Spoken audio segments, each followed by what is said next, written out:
Is this finally the episode that gets Mr. Flobo Boyce, my co-host, my very good friend, a man loved around the world? Can we get Flobo Boyce to admit that Star Trek made a Holosuite holodeck episode that he enjoys? Is this the one? It's called Take Me Out to the Holosuite. It's from Deep Space Nine. We are recapping and reviewing in this extra special season 2 finale of Starbase 80. Let's start having the fun.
Welcome to the show. I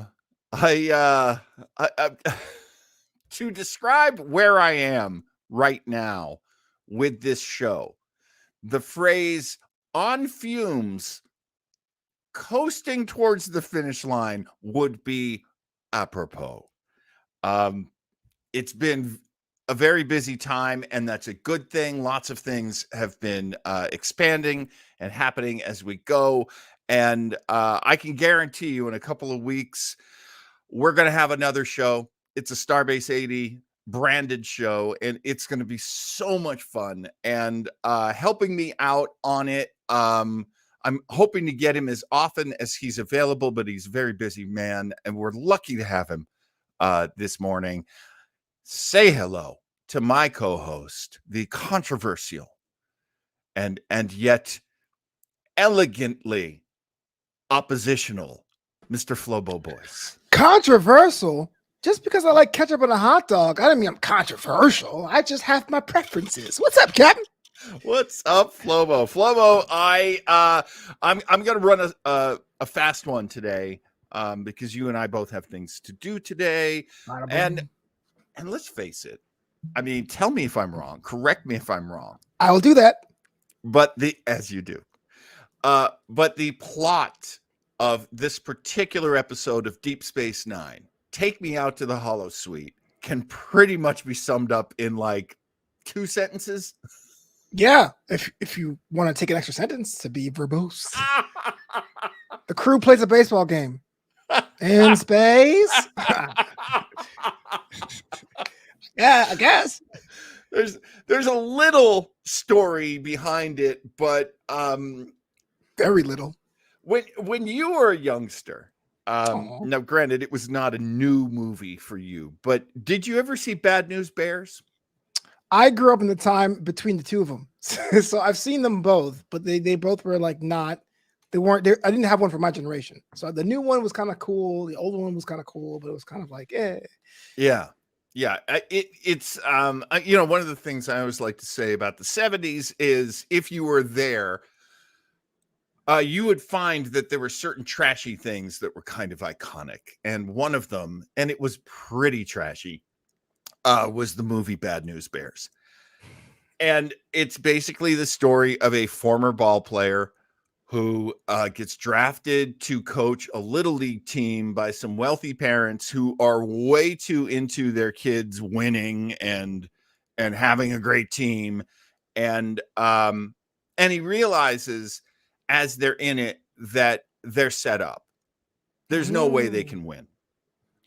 There's no Wait, way like they Major could. League? And Major League actually, I would say, draws off of this storyline. That this is a sports story, but it's not about conquering all. It's about conquering a little. Rocky was like that too. Ted Lasso too.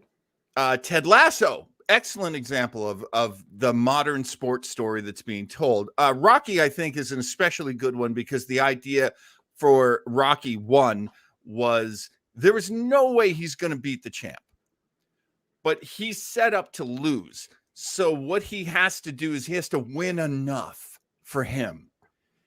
And I'm giving away this episode, but it was about going the distance. Is that the reason why I like Rocky 6 as much as Rocky 1?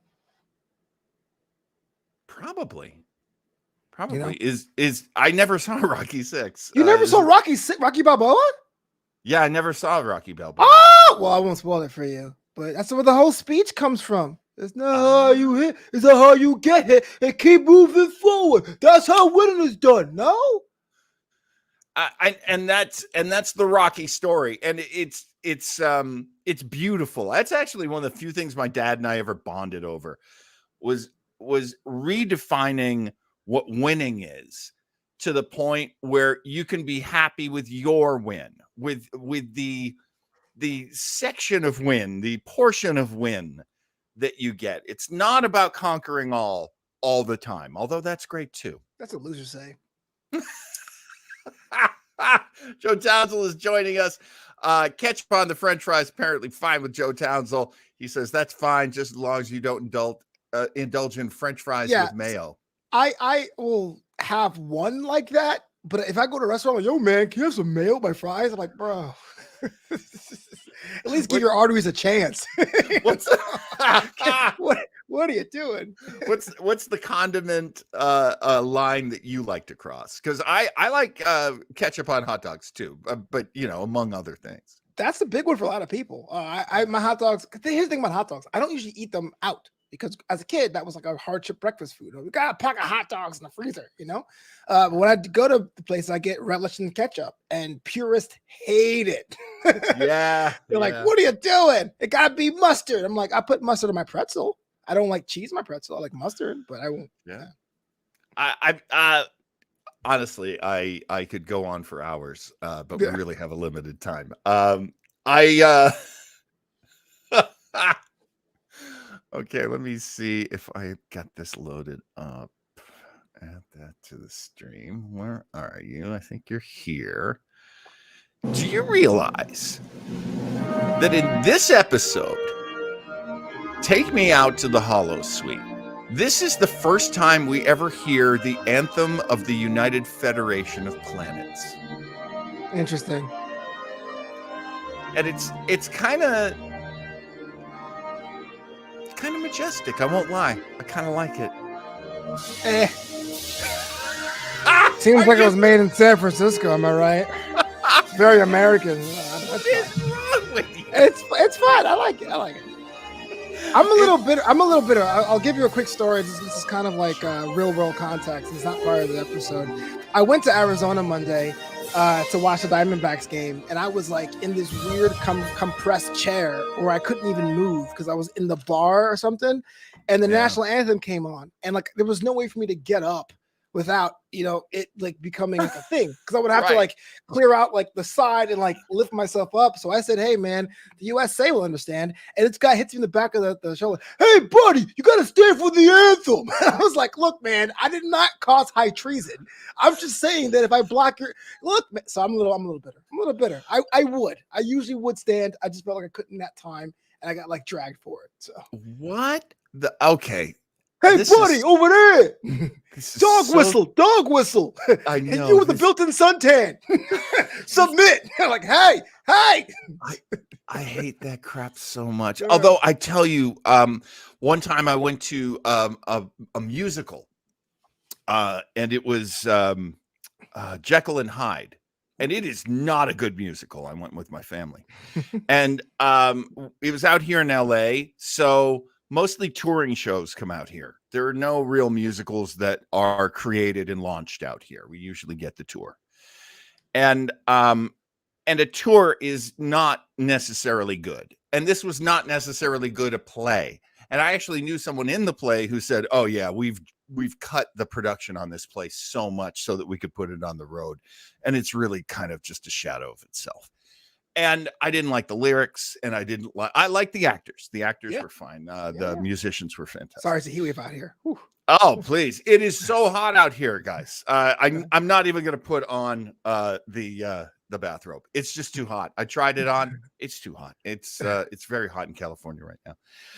At the end of the play, standing ovation from this audience. Now, I will always give a standing ovation for something that excites me and inspires me and is wonderful. That was not this play. And you grew up in Brooklyn, Flobo, so you know what I'm saying when I say, if you're just going to give a standing ovation to every play you see, that's pretty bridge and tunnel. Yeah. That is the provincial, like, we come in from the outside and now we're just happy to be here. Hooray! That's the people that call going to Chili's a nice night out. It's something to do. They're like, "Oh, you at the Chili's? It was great. It was like a trip to Mexico. It was the down in ranch town. sauce was the best." So I got dragged. There were people behind me like, "Stand up, stand up." It's like, do you not understand why we do standing ovations? It's not because we're required. But anyway, it's not the same as an anthem, but I understand. I totally get it, man. It was kind of like, okay, what do you want from me, sir? Do I stand up now and go, "He told me to"? Not the point of the episode. Right. So let's get to the point of the episode. That's very interesting that Joe brings up. I like the United Federation's Planet Anthem too, but it's very human centric. It does sound like someone in San Francisco or like Geneva was like, "Here you go." I mean, really, it does kind of sound like the first thing you wrote on the new synthesizer. Oh yeah, but I still like it. It's very classy. What's interesting about this episode is that there's a baseball game. It does take place on the Holosuite, thus the title, "Take Me Out to the Holosuite." But there is a story behind it. And I think two themes that are very, very important, and I'm not even going to tease them. I'm just going to say them. The two themes that are very important in this episode: family and racism. Ooh. Now, family, we see when the team is put together. We have not seen a lot of the Ferengi family. So, as they're assembling people to play, Nog, who's best friends with Captain Sisko's son Jake, wants to play. He's played baseball and played catch with Jake. So and they've grown up together on the station. It gets me a little misty-eyed. I do love these kid characters. On Deep Space Nine, because I feel like they grew up in front of me. The family of Nog. So there's his father, Rom, who is mostly in Deep Space Nine, of course, a joke character. I don't know if you've ever had any moments watching Deep Space Nine where you thought, "Oh, Rom, he's cool." In passing, that was the first time I saw Lita. I'm like, "What? Excuse me?" And that's Nog's stepmother. She was a Dabo girl, which is the closest to a saloon girl as you'll get in the Star Trek universe, played by Chase Masterson, who is quite attractive. Beat me up, hottie. One of my favorite moments in this episode is they do not shy away from putting her in tight baseball pants and walking her around in front of the camera. Oh, yeah. I went to the girly show in Vegas at the Strat a couple of years ago for a bachelor party, because what we do. And these girls are coming out wearing all these like skimpy stuff. I'm like, whatever. But there's the one scene where the girl was trying to play baseball. I was like, "Oh, look at these tights." It was really creepy. I realized at 27 years old, I was a creepy old man. There is an iconic comic strip from World War II where these guys are on a South Pacific island and they see this woman wearing just a grass skirt, so she's topless. And it's in the 1940s, and one American says to the other, "Man, can you imagine what she would look like in a sweater?" Oh yeah. Classic. It does matter though. Flobo, let's talk a bit about you before we get back to our themes of family Me and That's the worst part racism. of the show. Well, we're gonna get to racism, which is where it's gonna meet with you, I think. Yep. Because I am determined by the end of this episode to find out whether or not you finally liked a holosuite episode, whether or not you can finally say, yes, they know how to do it and they know how to entertain me. I'm holding that for the end of the episode. So that's what we're racing toward at this point. Okay. But let me ask you, Flobo, about baseball. I know you're a Mets fan. Let's go Mets. Have you been a Mets fan your whole life? How is, having lived in New York, just about everybody who observes New York, big baseball town. True. Historically. So how did you fit into that tradition? Well, my dad was a baseball guy, so he will watch the game, who was on. The Yankees in this case. But I was a Mets fan because of racism or lack thereof. Because the Mets traditionally had underachieved so many years of their career that by the time I became a kid, a lot of people that looked like me played. If you were a black dude, you had like guys like Bernard Husky and Butch Husky, Bernard Gilkey, or even Cleon Jones beforehand.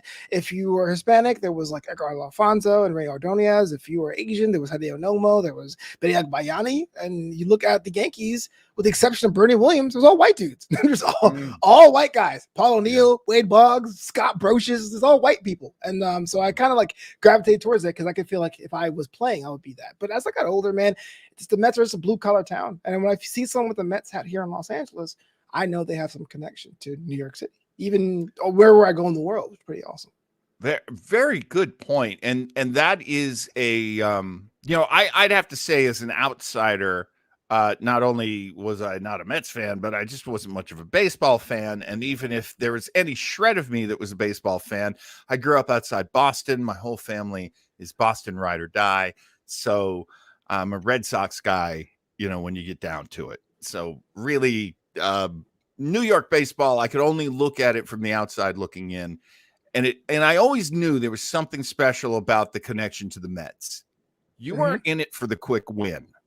If you loved the Mets. You weren't in it for bragging rights if you're into the Mets.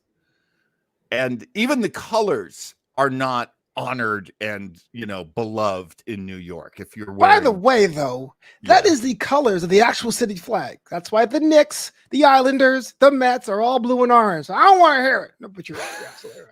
Well, the blue and white, the pinstripes, all the things that basically say the Yankees are normally, beloved in New York. Though I would walk around with the Red Sox cap and no one ever gave me any crap because I guess I'm quite large.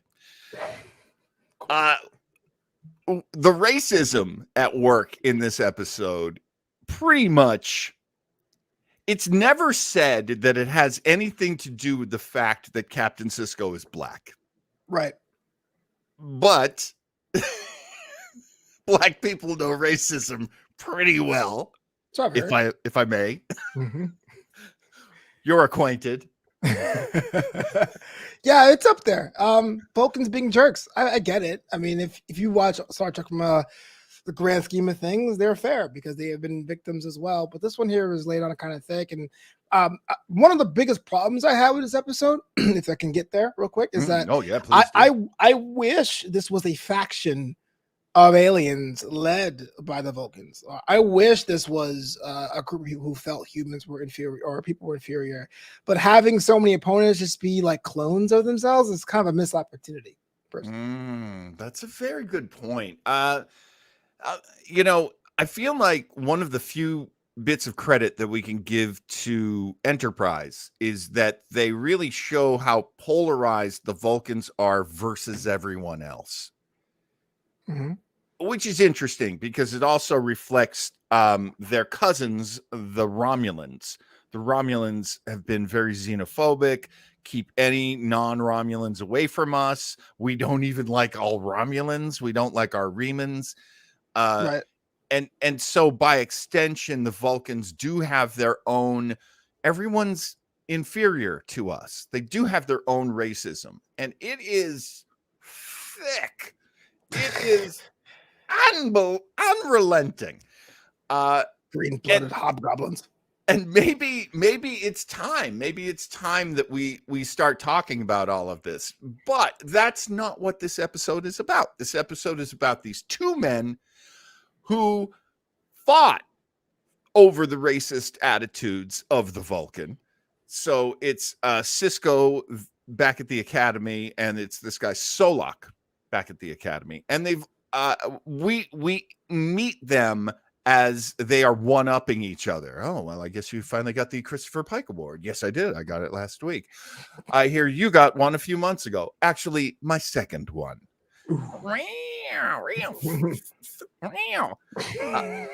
Bitchy. Now, I like this because it shows how kind of personal and how kind of small this conflict begins. Right.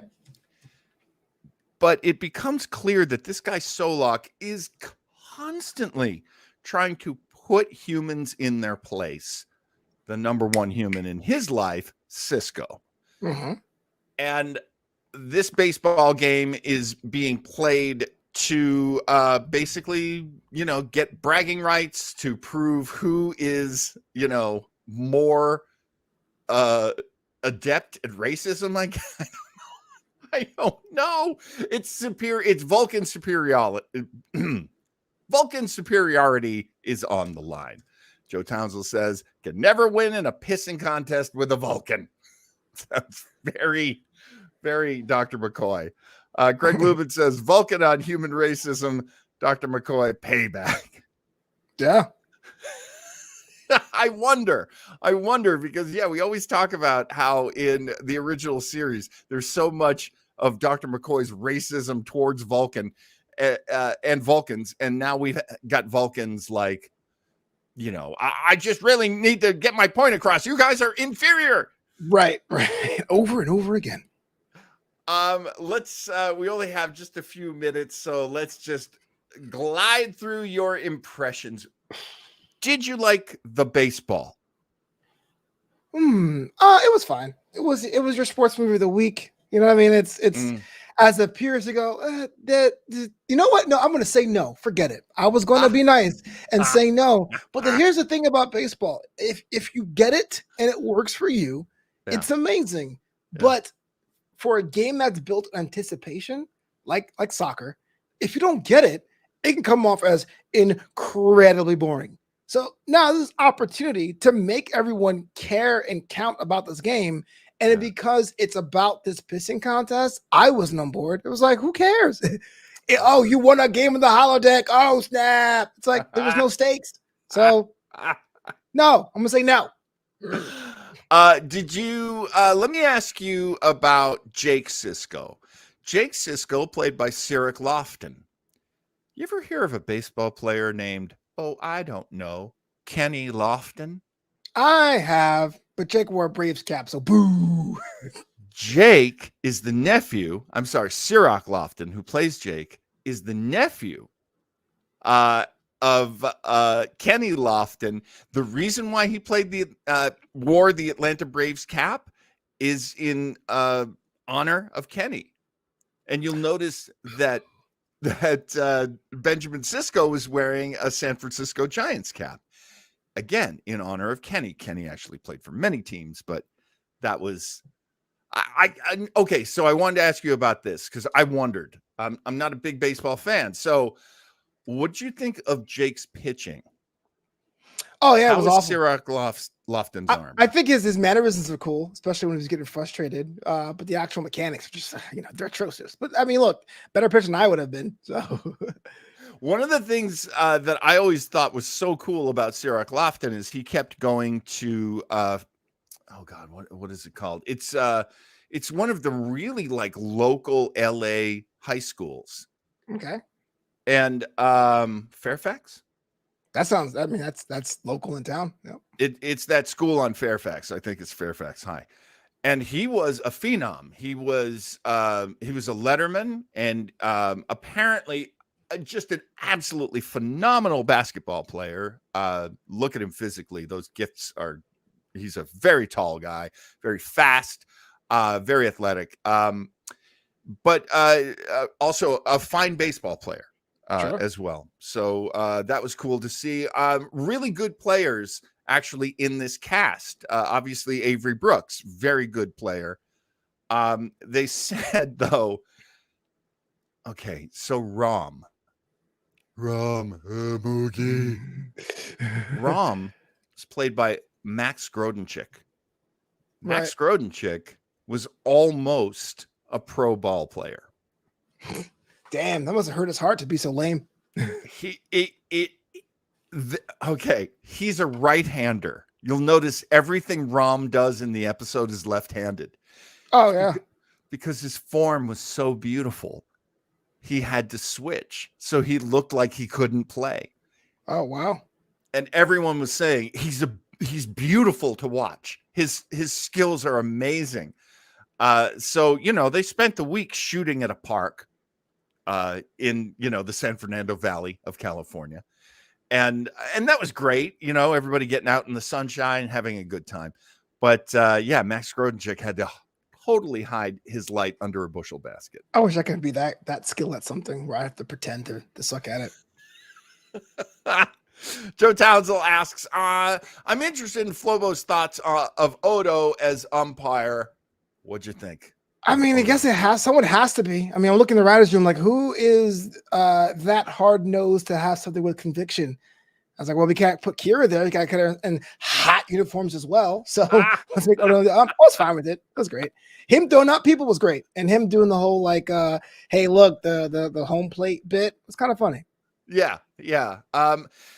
You also get a very, I just loved the plot point where I just have to put this up. This is a picture of Nana Visitor. Is it when Worf strikes out twice? Because that happened. Because he's terrible. Of course, you got to point that out. Look at Nana Visitor. Oh my! When's the last time you saw Kira Nerys with that smile on her face? Oh. I don't know, but I'm telling you, baseball ticks are hot. And you'll notice one of the funny things that happens is, and it's funny to me, Chief O'Brien tears his rotator, so he can't play. Particles. Which is so funny to me because it made me think, they must have had the thought at some point, like, there's too many competent men on this team. We have to put all the women on the team. And they did well. But it's funny that they took like one of the white guys off. Yeah, he's the only one who's like the size who can do it, right? 6 foot tall. I mean, semi-athletic. Makes sense. I mean, you got to figure that Alex Sadig, Julian Bashir, he can play this game, athletic. And also within the story of it, you've got Worf, the Klingon. You've got Julian Bashir, who's genetically enhanced. So they are, better than humans. Right. But we're running late on time here. Oh, yeah. Other things that I agree with this. Joe Townsend says, I love the Trek fonts on the Niners uniforms. Yeah, that was in my notes as well. And how about the hats? I kind of dug the hats. I saw some on Etsy and I was like, I shouldn't. When I go to Etsy, I go to Uncle Bunk's Trunk. The finest in collector tapestry is made lovingly and curated lovingly up there in SoCal. Make sure you visit Uncle Bunk's Trunk on Etsy today. Please do. That's my wife's business. Thank you, Flobo. Let's wrap things up here, Flobo, as we end this second season of Starbase 80. I must ask you, did we finally find an episode that you can say, I like this holodeck episode? It is the best holodeck episode I've ever seen. And if I have to watch one, it would be this one. However, they took a very fun concept and made it an absolute bore with no stakes. That was essentially a pissing contest. And for what? I didn't get all the cheesecake. I didn't get any cool plays and interactions of different races. It was just very. And what was the deal with getting rid of the crowds? That was totally a budgetary restriction. And how big is holodeck? So I guess the answer is half credit there, Captain. Half credit. Wow. Ladies and gentlemen, if you have never heard faint praise before, there it is. I'm going to have a sitting ovation next week. Flobo, do you recommend this episode to people? Should they watch Take Me Out to the Holosuite? It's a kind of a cool thing if you want to have an offbeat look of the characters, but as far as the story, it's pretty forgettable. So, yes. It is a Fast and Furious Tokyo Drift of a recommendation. Damn.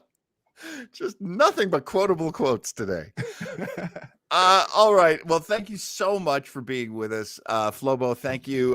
Where can people find you out on the interwebs, Mr. Boyce? Well, I know Starbase 80 has a bunch of spinoffs, so check me out there. But you can follow me at Flobo Boyce. And if you got a little bit of time, mosey on down to the Patreon, patreon.com/Flobo Boyce. We will be available. We are debuting a brand new show on September 18th. It will happen Sunday nights, and that will be 10 p.m. on the East Coast and 7 p.m. here on the Best Coast. And different cast. Joe Townsend will be joining us. Mr. Craig Lubin will be joining us. Flobo, you'll be joining us whenever you can. I hope. Maybe. And I'll tell you, Flobo actually made a hilarious reference to it last week where I was talking about Far Out Space Nuts, and Flobo was saying, this is just a backdoor pilot for your next show, which is, it's going to be called List of the Lost, and we will be looking at obscure science fiction that anybody can watch, and we'll hopefully be able to get together with a lot of people who aren't just Star Trek fans, and looking forward to it. It's going to be great. Also, Starbase 80 will be back. Look at us, look for us around the wintertime to come back for our third season, our Picard season 3 type of deal. Hey, you got to sell it. Be back like Picard season 3. Come back! I have no idea what the theme of season 3 of Starbase 80 is going to be, but I guarantee you it won't be holodeck episodes. How can we make Flobo love them? Because that ain't happening. Let's go, Mets. Ain't happening, is it, Flobo? Let's go, Mets. Well, Worf struck out. I enjoyed that. That was pretty fun. I am superior. Did you like the hey, bada, bada, hey, bada, bada? And then as Joe Townsend points out, kill the opposition. That didn't make you laugh. Terrible. I laughed. You can't be all stern faced and go, Union Singh's trying too hard on Strange New Worlds. Be like, oh, lovable Worf. Your bias is showing, Patooey. Hey, I eventually liked Singh. I eventually liked her. She had to play against type. How does it count? She's a 25-year-old girl. Life's not exactly hard for her. It is rough. Thanks for being with us for season 2 of Starbase 80. Flobo Boys, thank you so much, sir. And say thanks for the time.